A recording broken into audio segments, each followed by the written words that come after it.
Bienvenidos a Antivirus. Hoy vamos a hablar de burbujas inmobiliarias, construcción.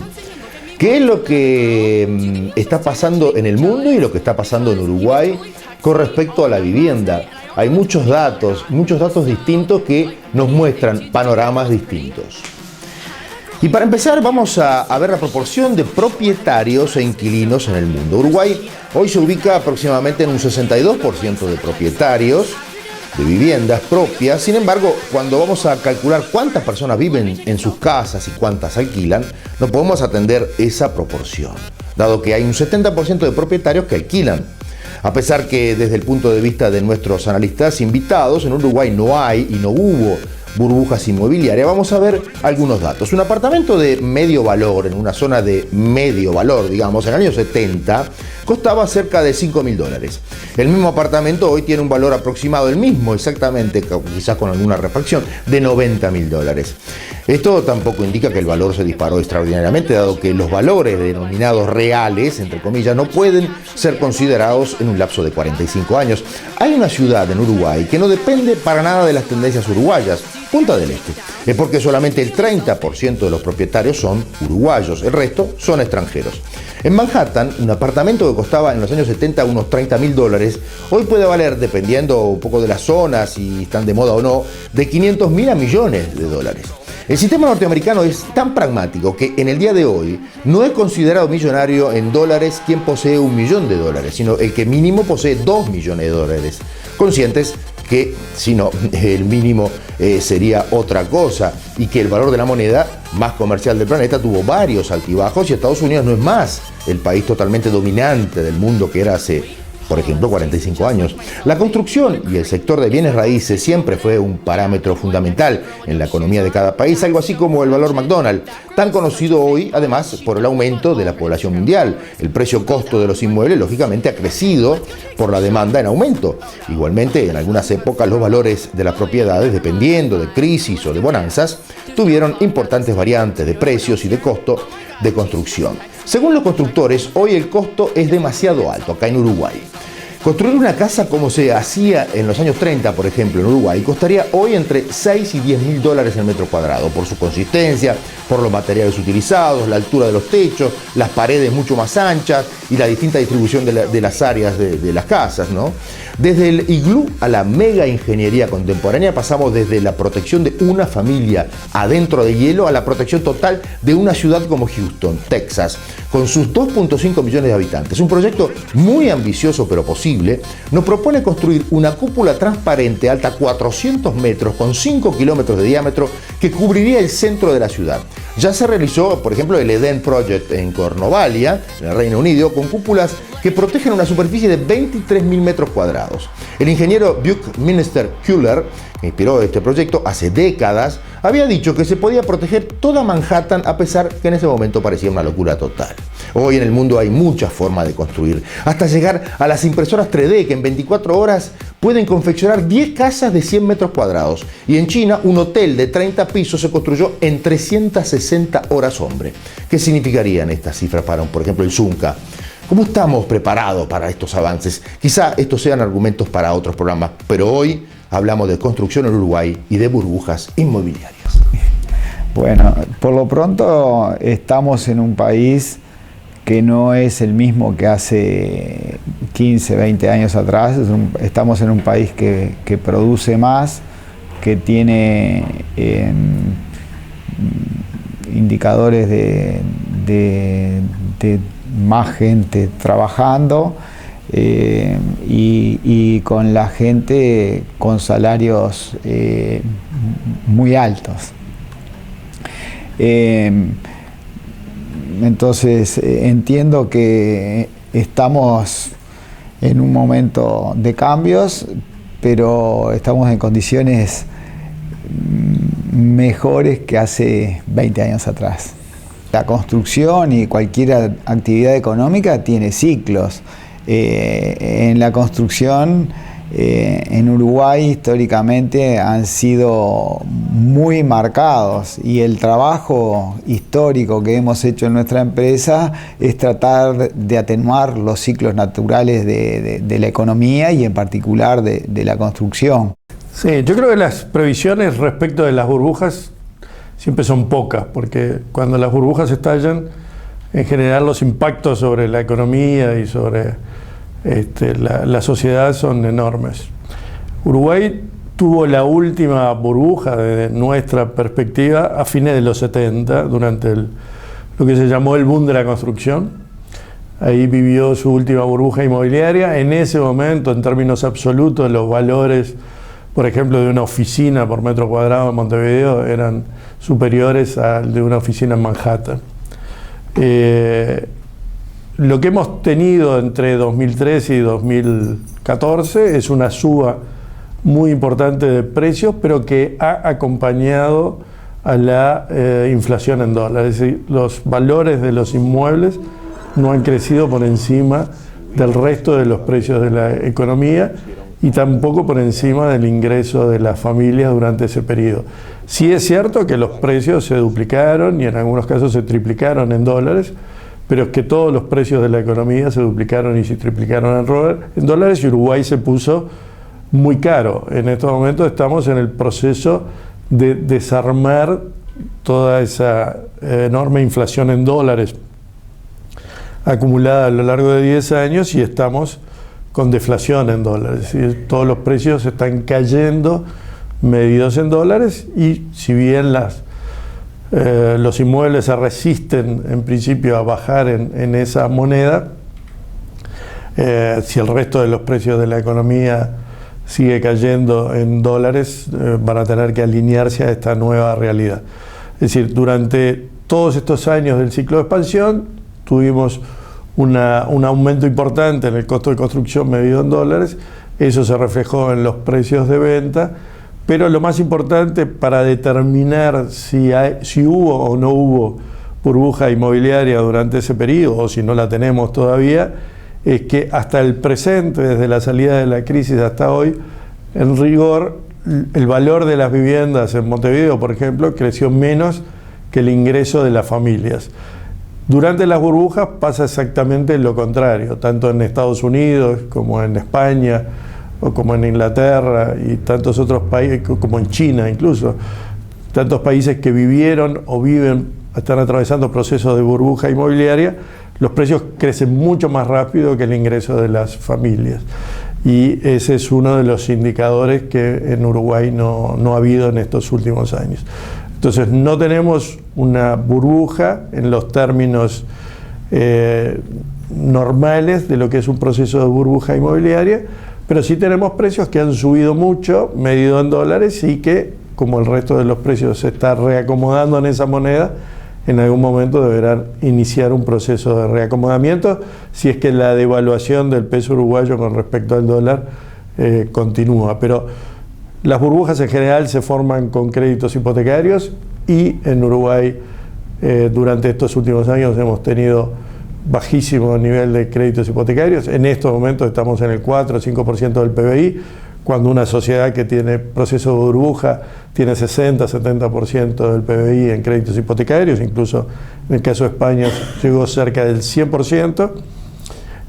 Los precios no han crecido por encima del ingreso de las familias, y este es otro indicador de que no ha existido burbuja en Uruguay durante estos últimos años. Pero increíblemente estamos ingresando en un periodo en donde, debido a la devaluación y a la resistencia de bajar los precios en dólares, los precios están creciendo mucho medidos en moneda nacional constante. Cuando hay justamente crisis en valores de otras monedas, en valores de lo que son materias primas, de lo que es el petróleo, la gente busca siempre, digamos, la reserva en ladrillo. La reserva en ladrillo en momentos de crisis siempre incrementó la demanda, no disminuyó la demanda. Por supuesto que hay una situación un poco distinta en lo que es la industria de la construcción, porque ahí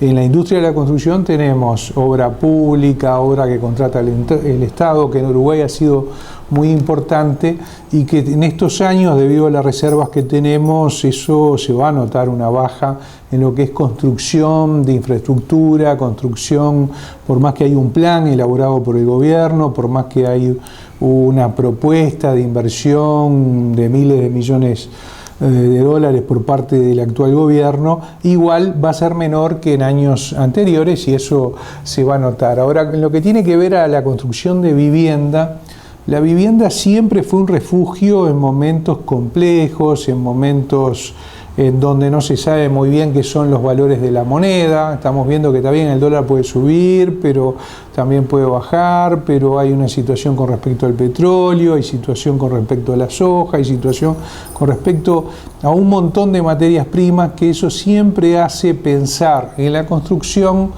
puesto que nunca, a lo largo de toda la historia, siempre el precio del ladrillo acompañó, siempre subió y siempre alcanzó niveles mayores a la compra, cualquiera sea el momento histórico que uno haya comprado. Por eso, en momentos de incertidumbre, el valor de mercado, y en este caso de la construcción, siempre es una mercadería que se va a buscar porque uno no pierde dinero en sí mismo, sino que también lo puede alquilar, siempre tiene el refugio de ese valor inmueble que va a valer en el tiempo. Si uno no lo mira específicamente en un valor de momento, en un valor que tenga que ver con una fotografía, sino que lo mira en toda una gráfica, siempre va a ver que más allá de los altibajos que pueda haber o de repente de las mesetas que pueda haber, porque de repente la venta no está tan fluida, el precio de la construcción a lo largo de los años siempre ha compasado, siempre ha subido y nunca ha retrocedido en el tiempo. Con respecto a si existe o no existe una burbuja inmobiliaria, yo por la edad que tengo viví, dos grandes crisis que existieron en Uruguay. Una fue la ruptura de la tablita en el año 82, que era un adolescente, y otra como profesional en el 2002.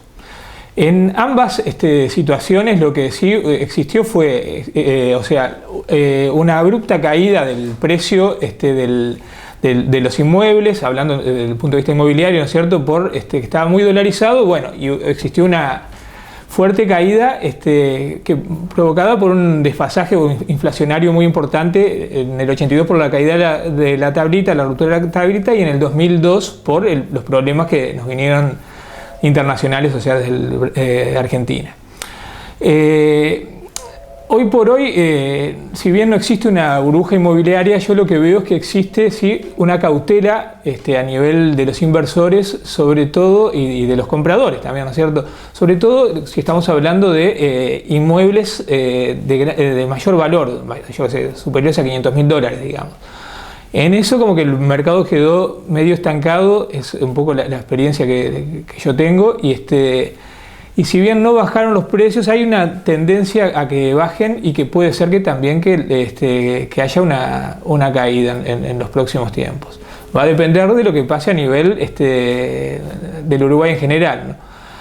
Lo que es un poco el tema de los inmuebles para la clase media, está la ley de vivienda de interés social, que eso va a dejar protegido el valor de los inmuebles y no creo que estén bajando mayormente. Bueno, primero la idea no se me ocurrió a mí, es una idea que surgió en Argentina hace más de 25 años y es un sistema de ahorro en ladrillos, es un tema que no es préstamo, los que adhieren al sistema, si quieren dejar de invertir, lo pueden hacer sin ninguna pérdida, al contrario, con lo que han ahorrado lo tienen ajustado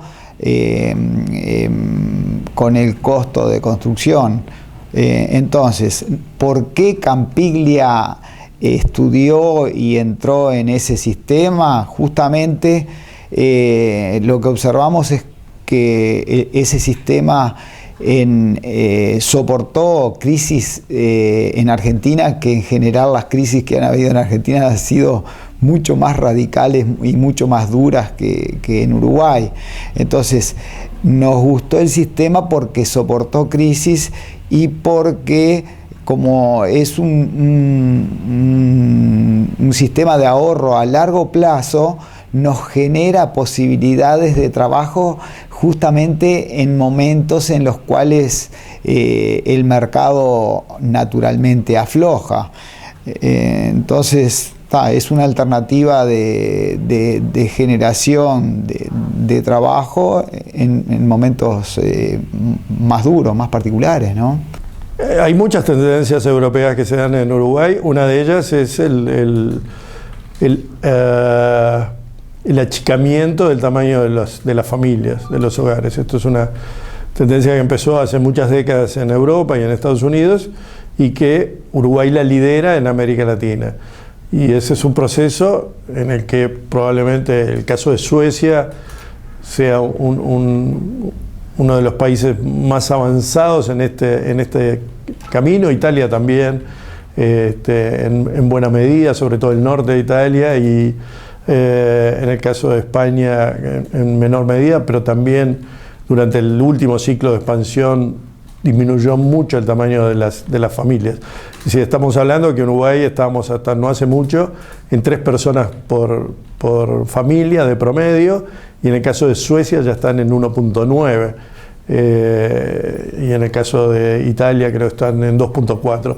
Todo eso es un proceso mundial que los demógrafos llaman la segunda transición demográfica, que empezó terminada la Segunda Guerra Mundial, y que no se sabe cuál va a ser el límite, pero el mundo avanza hacia una relación de casi hogares unipersonales. De hecho, de cada 3 hogares nuevos en Montevideo, 2 son unipersonales.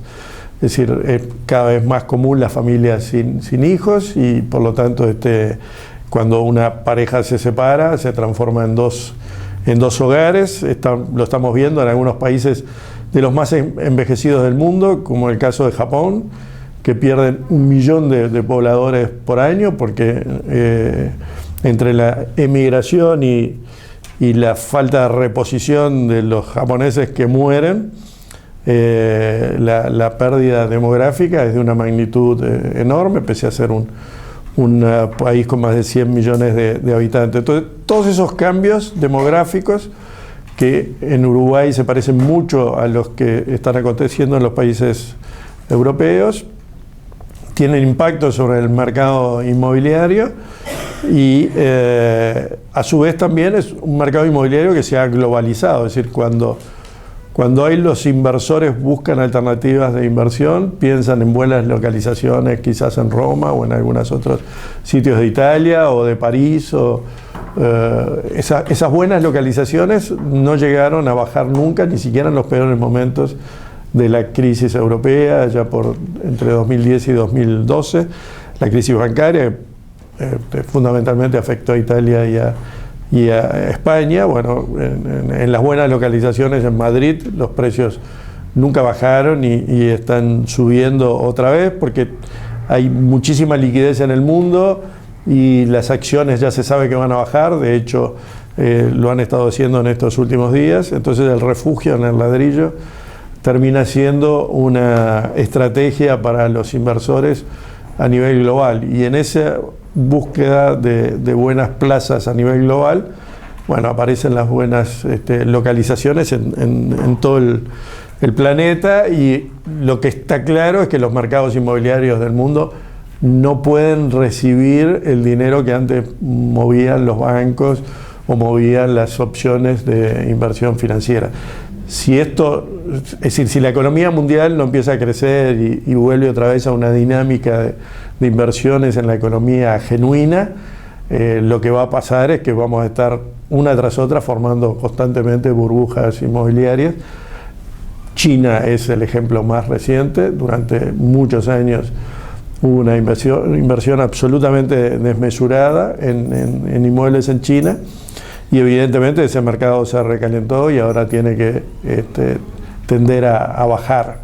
En el caso de los países sajones, los ajustes los hacen mucho más rápido, los procesos son mucho más rápidos y por lo tanto están mucho más rápido también en condiciones de volver a empezar una burbuja. En Miami claramente se está formando otra vez una burbuja inmobiliaria después que hubo un ajuste de precios dramático en la crisis de 2007-2008, con caídas de valores que llegaron en algunas zonas a ser del 70% medidos en dólares, pero fueron de un año para otro. En España ese mismo ajuste o inferior incluso está llevando casi 10 años el proceso, por lo tanto también el inicio de la recuperación se posterga.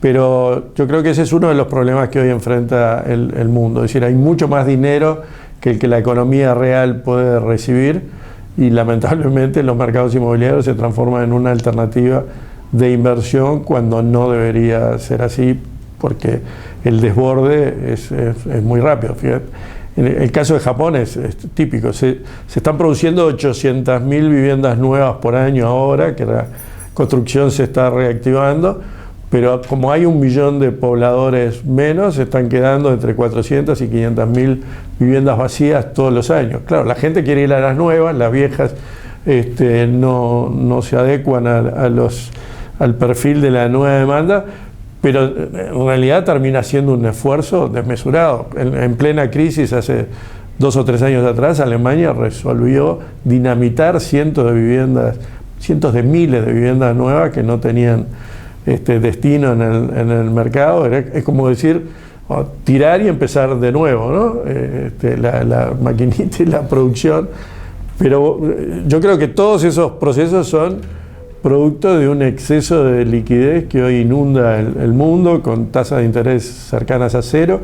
Acaba de hacer otra colocación España con tasas negativas, es decir, los inversores compran títulos españoles y le pagan al gobierno español muy poquito, pero le pagan en lugar de cobrarle interés.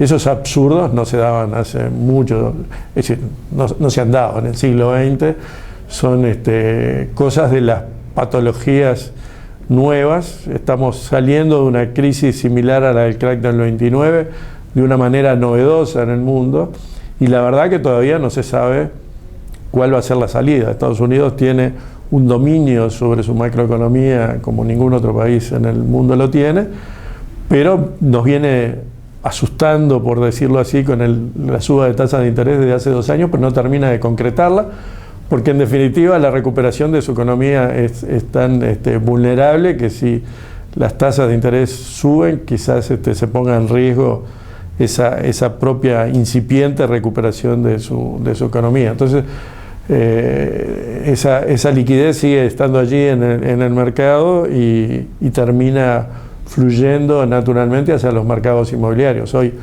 los precios en Miami, en las buenas zonas de Miami, prácticamente se han duplicado en dólares respecto del nivel que tenían a la salida de la última crisis. Ha influido yo creo que en Punta del Este concretamente, pero me parece que ha influido positivamente porque ha traído la posibilidad de inversiones que a nivel local no se harían y la generación de productos de gran nivel que tampoco a nivel local se harían. Hoy en las zonas del este, en Rocha, en José Ignacio, yo que sé, vemos unas inversiones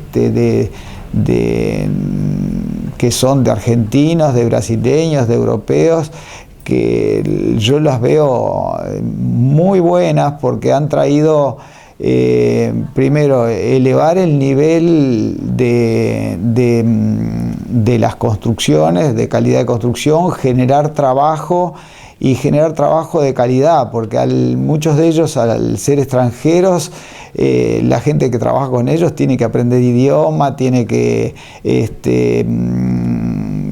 conocer otras costumbres que agregan diversidad cultural y agregan, yo entiendo, un desafío a la superación a nuestra gente.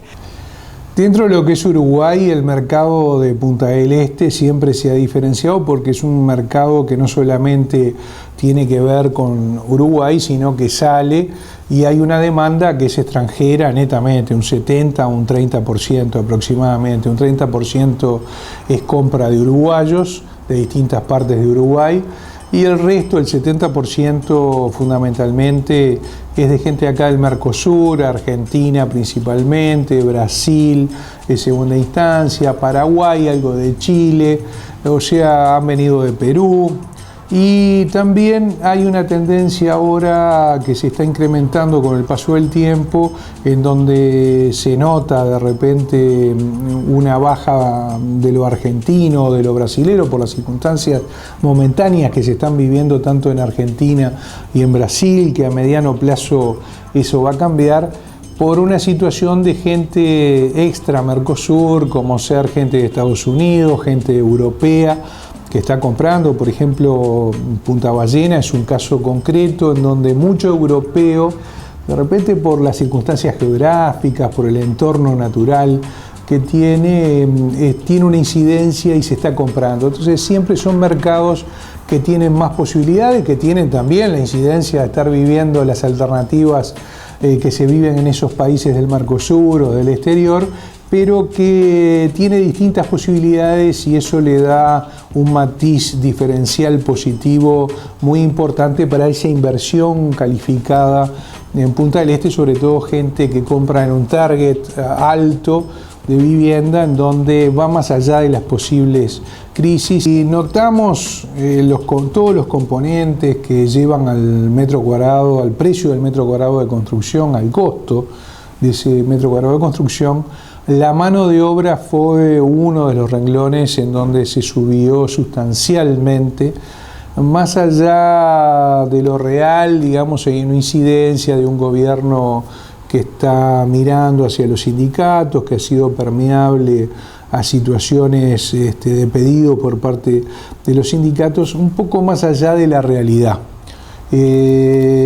Ha sido alta la incidencia de una manera que no solamente en la construcción, sino lo vemos en la mano de obra del Uruguay en muchos rubros, que nos lleva a ser de repente no competitivos en determinadas cosas, más allá de lo justo de poder tener un buen salario, pero en la construcción se nota y el diferencial es muy grande, sobre todo en costos del Banco de Previsión Social. Son costos muy altos, que tienen una carga impositiva muy pesada, que no se puede financiar, que se tiene que pagar mes a mes, digamos una serie de características en donde la incidencia prácticamente es un 70-80% del salario y que no va eso al trabajador, sino que queda en términos administrativos para prever circunstancias hoy o mañana de seguro de paro, que ahora se van a ver y se van a empezar a pagar porque eso se nota en la construcción del punto de vista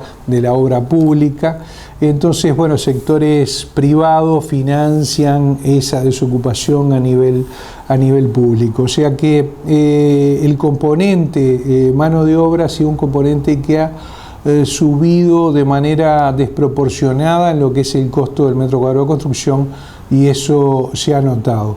Creemos que en estos próximos meses se va a tener que adecuar y va a haber mucha gente que va a tener que ser realista, tanto empresarios como trabajadores, y sentarse alrededor de una mesa y bueno, reorganizarse en cuanto a esta nueva realidad, porque para justamente haber inversión tiene que haber por lo menos un mínimo de porcentaje de ganancia que permita a esa inversión hacerse cargo de todo, asumir todos los riesgos, pero tener en definitiva un margen de ganancia, y en este momento la mano de obra estaría siendo socia en más de un 40% de cualquier inversión que se está haciendo. Así que bueno, es un tema a repensar, a ver, y que creemos que la lógica tendría que primar para llegar a un equilibrio razonable y justo entre lo que son los salarios y lo que es la realidad económica del país.